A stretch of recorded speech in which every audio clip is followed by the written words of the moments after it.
Hi friends, ഈ വർഷം തന്നെ റാങ്ക് ലിസ്റ്റുകൾ വന്നു തുടങ്ങാൻ സാധ്യതയുള്ള നിങ്ങളുടെ മുന്നിലുള്ള ഒരു കേരള സർക്കാർ വകുപ്പുകളിലേക്ക് തന്നെയുള്ള ഒരു പരീക്ഷയാണ് വില്ലേജ് ഫീൽഡ് അസിസ്റ്റൻറ്റ്.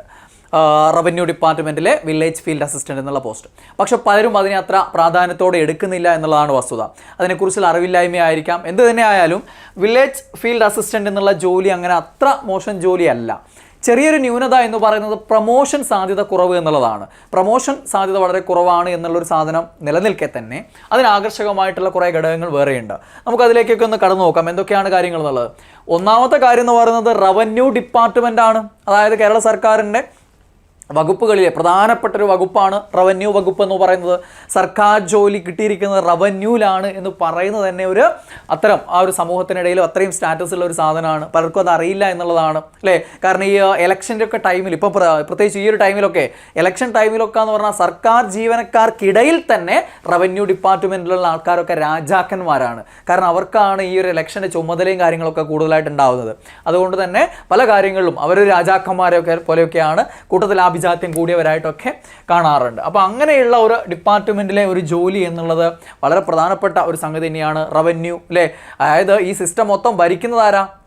ഇപ്പോൾ ഒരു ജില്ലയിൽ ജില്ലാ കളക്ടർ, അതേതാണ് അല്ലേ? ആ ഒരു റവന്യൂ ഡിപ്പാർട്ട്മെൻറ്റുമായിട്ട് ബന്ധപ്പെട്ടല്ലേ പ്രവർത്തനങ്ങളും കാര്യങ്ങളൊക്കെ. അപ്പോൾ ആ ഒരു സംഭവം ഉള്ളത് കൊണ്ട് തന്നെ വളരെ പ്രധാനപ്പെട്ടൊരു ഡിപ്പാർട്ട്മെൻറ്റിൽ ജോലി ചെയ്യാൻ പറ്റുമെന്നുള്ളതാണ് ഒന്നാമത്തെ പ്രത്യേകത. രണ്ടാമത്തത് ഫീൽഡ് വർക്ക് അല്ലേ. വില്ലേജിലെ ഫീൽഡ് തല ജോലികളാണ് ഇവർ പ്രധാനമായിട്ടും ചെയ്യേണ്ടത്. ഇപ്പം പലയിടത്തും ജോലി സ്വഭാവത്തിൽ മാറ്റങ്ങൾ വന്നിട്ടുണ്ട്. ഗവൺമെൻറ് കൊണ്ടുവരുത്തിയ മാറ്റം അല്ലാതെ തന്നെ ഓഫീസിലിരുന്ന് വർക്ക് ചെയ്യുന്ന ആളുകളൊക്കെ ഉണ്ട്. ഒരു അഡ്ജസ്റ്റ്മെൻറ്റിൽ ചില ആളുകൾ ഫീൽഡിൽ പോകുന്നു, ചില ആൾ ഓഫീസിലിരുന്നൊക്കെ ചെയ്യുന്നുണ്ട്. അപ്പോൾ അങ്ങനെയുള്ള പരിപാടികളൊക്കെ ഉണ്ട്. എന്ത് തന്നെയായാലും ഫീൽഡ് വർക്കാണ് യഥാർത്ഥ ജോലി എന്ന് പറയുന്നത്. ഇപ്പോൾ ചില പ്രവർത്തനങ്ങൾ ചെയ്യാനുള്ള ആക്സസ് ഒക്കെ അവർക്ക് കൊടുത്തിട്ടുണ്ട്. നികുതി അടയ്ക്കാനും അതിനൊക്കെ ചെയ്യാനുള്ള ആക്സസ് കൊടുത്തിട്ടുണ്ട്.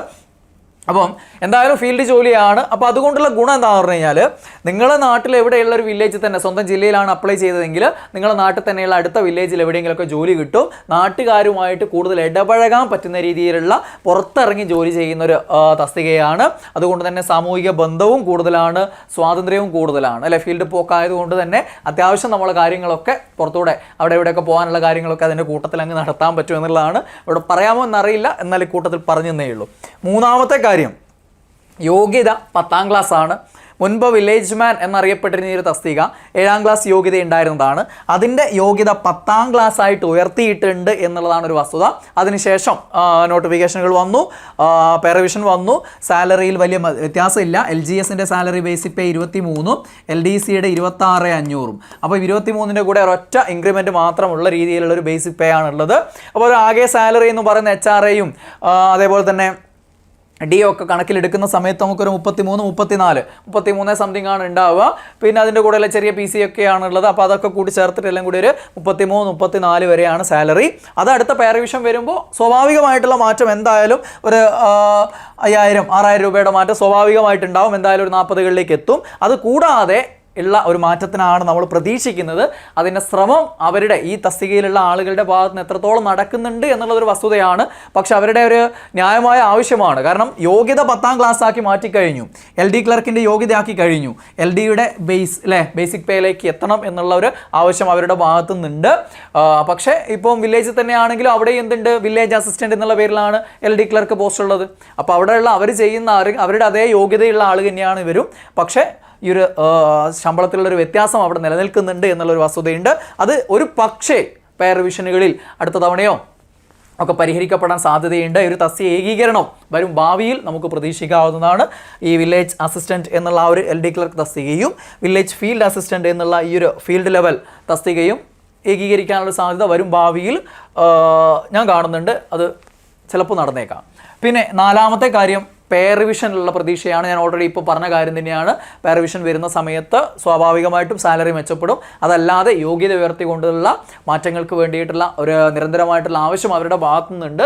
അതിലെന്തെങ്കിലും പോസിറ്റീവായിട്ടുള്ള സമീപനം ഉണ്ടാവും എന്നുള്ള കാര്യം നമുക്ക് കരുതാൻ പറ്റും. അങ്ങനെയാണെങ്കിൽ LDCയുടെ ലെവലിലേക്കോ, അല്ലെങ്കിൽ കാരണം ഇതിൻ്റെ പ്രൊമോഷൻ പോസ്റ്റ് ആയിട്ടാണ് നിലവിൽ LDC ഉള്ളത്. അത് തന്നെ എന്ന് പറഞ്ഞാൽ 10-20 കൊല്ലം കഴിയുമ്പോഴൊക്കെയാണ് LDC ആയിട്ട്, അതായത് വില്ലേജ് അസിസ്റ്റൻ്റ് ആയിട്ട് പ്രൊമോഷൻ ലഭിക്കുന്നത്. അതാണ് ഇതിൻ്റെ ഏക ന്യൂനത. അതല്ലാതെ വെച്ച് നോക്കുകയാണെങ്കിൽ റവന്യൂ ആണ്, ഇങ്ങനെയുള്ള കാര്യങ്ങളൊക്കെ നല്ല പോസിറ്റീവായിട്ടുള്ള കാര്യങ്ങളുണ്ട് താനും. ഓക്കെ, അപ്പം പേ റിവിഷനിലാണ് നമ്മുടെ പ്രതീക്ഷകൾ കിടക്കുന്നത്. അത് നിലവിൽ ഉള്ള ആ ഒരു പ്രൊമോഷൻ്റെ സാധ്യത പരിഹരിക്കാനുള്ള ഒരു സാധനം എന്ന് പറയുന്നത് LDCയുടെ ബൈ ട്രാൻസ്ഫർ നിയമനമാണ്. അതായത് LDC പോലെയുള്ള തസ്തികകളിലേക്ക് ഈ LGSനും അതേപോലെ തന്നെ വില്ലേജ് മേനും പണ്ടുണ്ടായിരുന്നു, അതേപോലെ തന്നെ അതിപ്പോഴും നിലനിൽക്കുന്നുണ്ട്. അതായത് എന്ത് ചെയ്യാൻ പറ്റും? ബൈ ട്രാൻസ്ഫർ നിയമനത്തിന് അപ്ലൈ ചെയ്യാൻ പറ്റും. LD ക്ലർക്ക് വിളിക്കുമ്പോൾ അതിൻ്റെ കൂടെ തന്നെ ബൈ ട്രാൻസ്ഫർ ഉണ്ടാവുമല്ലോ. അപ്പോൾ വില്ലേജ് ഫീൽഡ് അസിസ്റ്റൻ്റ് ആയിട്ട് വർക്ക് ചെയ്യുന്ന നിങ്ങൾക്ക് എന്ത് ചെയ്യാൻ പറ്റും? ബൈ ട്രാൻസ്ഫറിന് അപ്ലൈ ചെയ്യാൻ പറ്റും.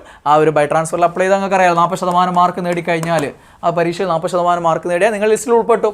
പിന്നെ 1 മുതൽ ഇങ്ങനെ നിങ്ങളുടെ ആ ഒരു റാങ്ക് അനുസരിച്ച് നിങ്ങൾക്ക് എന്ത് കിട്ടും? നിയമനം കിട്ടും. അതാണ് ബൈ ട്രാൻസ്ഫർ നിയമനം എന്ന് പറയുന്നത്. പ്രൊമോഷൻ സാധ്യത ഞാൻ പറഞ്ഞു, അത് ഇത്തിരി ലോ ആണ്.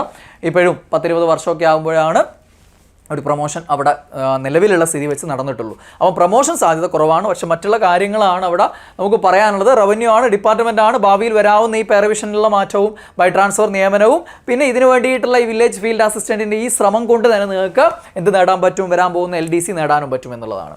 പിന്നെ ഉപരിപഠന സാഹചര്യം താരതമ്യേന കൂടുതൽ, അതായത് ഈ ഫീൽഡ് വർക്കാണ്, പിന്നെ എന്താണ് ഓഫീസിലാണെങ്കിലും നിങ്ങളുടെ ഈ ഒരു ജോലി സ്വഭാവം വെച്ചിട്ട് അതിൽ പറഞ്ഞിരിക്കുന്ന കാര്യങ്ങൾ മാത്രം ചെയ്ത് നിങ്ങൾ നിൽക്കുകയാണെങ്കിൽ നിങ്ങൾക്ക് കുറച്ച് അഡീഷണൽ ടൈമൊക്കെ എന്ത് ചെയ്യാൻ കിട്ടും? നിങ്ങൾക്ക് മറ്റു തസ്തികൾക്ക് വേണ്ടി പഠിക്കുന്നുണ്ടെങ്കിൽ അത് ആ ഒരു പഠനത്തിനുള്ള കുറച്ച് സമയമൊക്കെ കണ്ടെത്താൻ പറ്റും. അങ്ങനെ പഠിച്ച എത്രയോ സുഹൃത്തുക്കൾ എനിക്ക് തന്നെ ഉണ്ട്. അപ്പോൾ അങ്ങനെയുള്ളൊരു സാഹചര്യം ഉണ്ട് എന്നുള്ളതാണ് അതിൻ്റെ ഒരു വസ്തുത. അതല്ലാതെ നോക്കുമ്പോൾ ചില ഓഫീസിലൊക്കെയുള്ള ആളുകൾക്ക് നല്ല ജോലി തിരക്കുള്ള ആളുകളുണ്ട്. അപ്പോൾ അവരായിരിക്കും ഇവിടെ ഇരുന്ന് പഠിക്കാൻ കഷ്ടപ്പെടുകയാണ് സാറേ ഞാൻ എന്നൊക്കെ പറയുന്ന ആളുകളുണ്ടാവും നിങ്ങളുടെ കൂട്ടത്തിൽ. പക്ഷെ അങ്ങനെ ഇരുന്ന് പഠിക്കുന്ന എത്രയോ പേരുണ്ട്. അതിനുശേഷമുള്ള പല തസ്തികകളിലേക്ക് നേടിപ്പോയവരുണ്ട്. ഇനി ഇതിൻ്റെ ഏറ്റവും പ്രധാന കാര്യം, ഇതിൻ്റെ റാങ്ക് ലിസ്റ്റ് വരേണ്ടത് സമയം അതിക്രമിച്ച് കഴിഞ്ഞിട്ടുണ്ട്. അതായത് 2026 നവംബറിൽ ആലപ്പുഴയിലെ റാങ്ക് ലിസ്റ്റിൻ്റെ കാലാവധി തീരും. അന്നാണ് പുതിയ റാങ്ക് ലിസ്റ്റ് വരേണ്ടത്. തലേന്ന് തീരും, അന്ന് പുതിയ റാങ്ക് ലിസ്റ്റ് വരേണ്ടതുണ്ട്. അപ്പം നവംബറിൽ റാങ്ക് ലിസ്റ്റ് വരണം. നിങ്ങളൊന്ന് ആലോചിച്ച് നോക്കിയേ. അപ്പോൾ നമ്മുടെ ഈ ഒരു PSCയുടെ ടൈം ടേബിളിൽ സെപ്റ്റംബർ, ഒക്ടോബർ, നവംബർ അല്ലേ, ഈ ഒരു മാസങ്ങളിലാണ് ഈ ഒരു ഇത് കൊടുത്തിട്ടുള്ളത്. അപ്പോൾ അത് വളരെ നേരത്തെ തന്നെ എക്സാം നടക്കും. അപ്പോൾ ആലപ്പുഴ ജില്ലയിൽ ഈ ഒരു സമയത്തിനുള്ളിൽ റാങ്ക് ലിസ്റ്റ് വരേണ്ടതുണ്ട്. അപ്പോൾ അത് എത്രത്തോളം സാധ്യമാണ് എന്നുള്ളൊരു വസ്തുത. എന്ത് തന്നെയായാലും വളരെ വേഗത്തിൽ എക്സാമും കാര്യങ്ങളൊക്കെ ഉണ്ടാവും. കലണ്ടർ ഇപ്പോൾ നമുക്ക് ജൂൺ വരെ ഉള്ളതല്ലേ വന്നത്. അപ്പോൾ ജൂലൈ വരും, ആഗസ്റ്റ് വരും. അപ്പോൾ മിക്കവാറും ആഗസ്റ്റിലോ സെപ്റ്റംബറിലോ തന്നെ പരീക്ഷ ഉണ്ടാവാനുള്ള സാധ്യതയുണ്ട്. കുറച്ച് മുന്നോട്ടേക്ക് വന്നു കഴിഞ്ഞാൽ, ടെൻറ്റേറ്റീവ് കലണ്ടറിൽ നിന്നും മാറി കുറച്ച് മുന്നോട്ടേക്ക് വന്നാലും അത്ഭുതപ്പെടാനില്ല എന്നുള്ളതാണ് ഇവിടുത്തെ ഒരു വസ്തുത. പിന്നെ പത്തനംതിട്ടയും വയനാടും 2026 ഡിസംബർ 1 റാങ്ക് ലിസ്റ്റ് വരേണ്ടതുണ്ട്. ദെൻ തൃശ്ശൂരാണെങ്കിൽ 2026 ഡിസംബർ 12 കാലാവധി തീരുന്നത്, എന്നാണ് പുതിയ ലിസ്റ്റ് വരേണ്ടത്. കോഴിക്കോട് അതേപോലെ തന്നെ 2026 ഡിസംബർ 21 റാങ്ക് ലിസ്റ്റിൻ്റെ കാലാവധി തീരും. എറണാകുളം ജില്ലയിൽ 2026 ഡിസംബർ 22 റാങ്ക് ലിസ്റ്റിൻ്റെ കാലാവധി തീരുന്നത്. കോട്ടയവും പാലക്കാടും മലപ്പുറവും കാസർഗോഡും ഒക്കെ 2027 ജനുവരി 4 പുതിയ റാങ്ക് ലിസ്റ്റ് വരേണ്ടതുണ്ട്. അപ്പോൾ ആ ഒരു ടൈം മുതൽ ആദ്യ റാങ്കുകാർക്ക് നിയമനം കിട്ടിത്തുടങ്ങാനുള്ള സാധ്യതയാണ്. അപ്പം വളരെ പെട്ടെന്ന് തൊട്ട് മുന്നിലുള്ള ഒരു പോസ്റ്റാണ് ഡിപ്പാർട്ട്മെൻറ്റ്, അതായത് സർക്കാർ വകുപ്പുകളിലുള്ള ഒരു ജോലി നിങ്ങൾക്ക് നേടാൻ പറ്റുന്നത്. പിന്നെ ബെബ്കോ LD ആണ്, കമ്പനി ബോർഡ് LGS ആണ്, അതൊക്കെ കമ്പനികളും കോർപ്പറേഷനുകളാണ്. ബെബ്കോ അല്ലേ, ബിവറേജ് കോർപ്പറേഷനാണ്. അപ്പോൾ അതൊക്കെ ആ ലെവൽ സാധനമാണ്. ഡിപ്പാർട്ട്മെൻറ്റിൽ വരുന്നത് വില്ലേജ് ഫീൽഡ് അസിസ്റ്റൻ്റ് തന്നെയാണ് ഒരു സർക്കാർ വകുപ്പിൽ കയറണമെങ്കിൽ.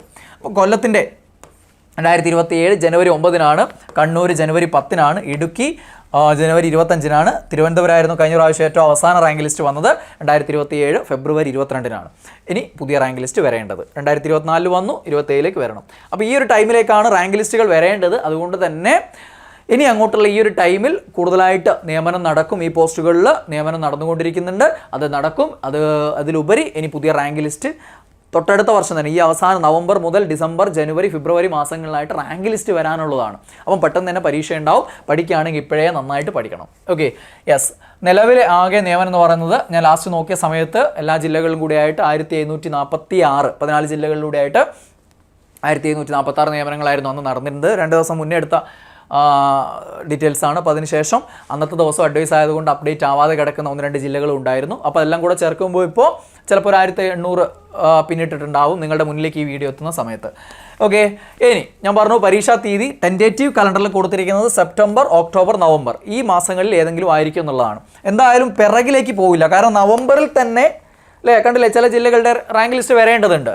അപ്പോൾ തുടക്കം പറഞ്ഞിരിക്കുന്നത് സെപ്റ്റംബറിൽ എന്തായാലും ഉണ്ടാവും. അതിലുപരി ടെൻറ്റേറ്റീവ് കളറിൽ കൊടുത്തതിൽ നിന്ന് വ്യത്യസ്തമായിട്ട് മുന്നിലോട്ട് വരാനുള്ളൊരു സാധ്യതയുണ്ട് എന്നുള്ളതാണ്. കാരണം നവംബറിലൊക്കെ റാങ്ക് ലിസ്റ്റ് പ്രസിദ്ധീകരിക്കണമെങ്കിൽ അതിൻ്റെ മുമ്പേ പരീക്ഷയൊക്കെ നടത്തി ഷോർട്ട് ലിസ്റ്റ് വരണ്ടേ. അപ്പോൾ അതുകൊണ്ട് കുറച്ച് മുമ്പേ പരീക്ഷ നടക്കാനുള്ള സാധ്യത കൂടെ മനസ്സിൽ കാണണം, അതിനനുസരിച്ച് പഠിക്കണം. പിന്നെ ഏറ്റവും പ്രധാനപ്പെട്ട മറ്റൊരു കാര്യം എന്ന് പറയുന്നത്, നിങ്ങളിപ്പോൾ ഈ ഒരു പരീക്ഷയ്ക്ക് പഠിക്കുമ്പോൾ നിങ്ങൾ പഠിക്കുന്ന വില്ലേജ് ഫീൽഡ് അസിസ്റ്റൻറ്റിൻ്റെ സിലബസ് എന്ന് പറയുന്നത് LD ക്ലർക്കിൻ്റെ സിലബസാണ്. അപ്പോൾ ആ LD ക്ലർക്കിൻ്റെ സിലബസ് ആണ് നിങ്ങൾ നന്നായിട്ട് പഠിച്ചു തീർത്തിട്ട് ഈ ഒരു എക്സാം അറ്റൻഡ് ചെയ്തത്. അപ്പോൾ ഈ ഒരു പരീക്ഷയുടെ റാങ്ക് ലിസ്റ്റിൽ നിങ്ങൾ വരുന്നു. അതിലുപരി ഇതിനേക്കാളും നല്ലൊരു പോസ്റ്റ് നിങ്ങളെ കാത്ത് പിറകെ വരികയാണ് അല്ലേ. നവംബറിൽ അല്ലെങ്കിൽ ഡിസംബറിൽ ഉറപ്പായിട്ടും LD ക്ലർക്ക് നോട്ടിഫിക്കേഷൻ വരും അല്ലേ. വേരിയസ് LGSും വരും, അതേപോലെ തന്നെ വേരിയസ് ഡിപ്പാർട്ട്മെൻറ്റുകളിലേക്കുള്ള LD ക്ലർക്കും വരും. അപ്പോൾ ആ പരീക്ഷയിലും കഴിവ് തെളിയിക്കാനുള്ള രീതിയിലേക്ക് നിങ്ങൾ വളർന്നിട്ടുണ്ടാവും. ഈ പരീക്ഷയുടെ റാങ്ക് ലിസ്റ്റിൽ വന്ന സമയത്ത് ഈ ജോലി ഉറപ്പിക്കുന്നു, അല്ലെങ്കിൽ തന്നെ ഇതിന് പഠിച്ച ആ ഒരു നിലവാരം കൊണ്ട് അതിൻ്റെ കൂടെ ഒരു പഠനം കൂടെ അങ്ങ് നടത്തുമ്പോൾ അടുത്ത LD ക്ലർക്ക്, അതായത് നിങ്ങൾ PSC പരീക്ഷ ചെയ്യുന്നവരെല്ലാവരും കാത്തിരിക്കുന്ന ഒരു പരീക്ഷയായിരിക്കുമല്ലോ LD ക്ലർക്ക്. അപ്പോൾ അതിനുള്ള തയ്യാറെടുപ്പും ഇതിൻ്റെ കൂടെ അങ്ങോട്ട് നടക്കും. അതുകൊണ്ട് വില്ലേജ് ഫീൽഡ് അസിസ്റ്റൻ്റ് എന്ന റവന്യൂ ഡിപ്പാർട്ട്മെൻറ്റിൽ ഈ ഒരു ജോലി എയിം ചെയ്തുകൊണ്ട് നിങ്ങൾ ഇപ്പോൾ പഠനം നടത്തി കഴിഞ്ഞാൽ ഉറപ്പായും നിങ്ങളെ പിന്നാലെ നിങ്ങൾ ഏറ്റവും ആഗ്രഹിക്കുന്ന കേരള സർക്കാർ PSC മുഖേന നിയമനം നടത്തുന്ന ഏറ്റവും കൂടുതൽ പേർ ആഗ്രഹിക്കുന്ന പോപ്പുലർ ആയിട്ടുള്ള ആ LD ക്ലർക്കും നിങ്ങൾക്ക് നേടിയെടുക്കാൻ പറ്റും. അപ്പോൾ ഇത് മുന്നിൽ കണ്ടുകൊണ്ട് നല്ല രീതിയിൽ പഠിച്ചു മുന്നേറുക. ഇപ്പോഴേ നന്നായിട്ട് പഠിക്കാൻ നിങ്ങൾക്ക് എല്ലാവർക്കും പറ്റട്ടെ. അപ്പോൾ എല്ലാവർക്കും ഓൾ ദി ബെസ്റ്റ്.